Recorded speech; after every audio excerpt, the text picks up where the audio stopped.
Hi, Rich Sherman here again. I get a lot of calls about foreclosure defense, which I do for free. And if you're having a problem with a foreclosure, please give me a call. You can reach my phone numbers here on TikTok. Please give me a call. Lots of people do. Happy to answer your questions.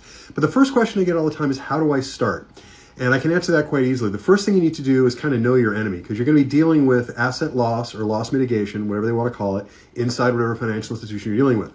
Unfortunately, the people who work in that department, they don't get paid very well. They don't get treated very well. They work wherever office space is cheapest. And please keep in mind when you call them, they're kind of grumpy because of those things. Also keep in mind they couldn't master the phrase, would you like fries with that? Because if they could, they'd work at Burger King and make more money managing that place than they are working in most places in asset loss. They're just treated poorly by the banks they work with because they don't make the bank money. So be aware when you're calling them, don't be mean to them. It doesn't help you. You want to be nice to those people if you can, but also be aware they're not always the best and the brightest. But you start with demanding from your bank two things.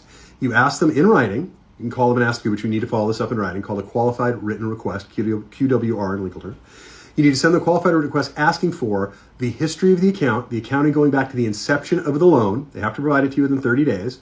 It's going back to the inception of the loan, the entire accounting history. And you want to ask for the assignments. If it's gone from bank A to bank B to bank C, etc., every one of those was assigned to the next bank in the chain. If you're not dealing with the bank that initially took out the loan, there will be assignments. If they cannot produce those assignments, they have a problem with their loan. So those are the first things to ask for. You ask for the accounting, and then you ask for the assignments. And please keep in mind, when you talk to asset loss, I call it the repeating idiot machine, because the people there are not well treated. They're not usually that great at their jobs. They don't really care about what they're doing a whole lot. And if they do, if you get that rare, wonderful person who really knows what they're doing and they're able to help you, I promise you they'll get promoted and gone in the next 6 months. Because the bank will identify them as an undervalued asset. They will say, if you can work where office space is cheapest and we're willing to pay you and somehow manage to thrive, imagine what you could do for the bank we gave you a winner to look out of. And they will move them. That's why I call asset loss the repeating idiot machine, because nobody good stays. Only the people who haven't drooled on their keyboards but are incompetent tend to stay, which is unfortunate, but hey, it doesn't mean they're all bad people. It means you're being treated by the bank. It is a system the banks have developed that really do not help the consumer.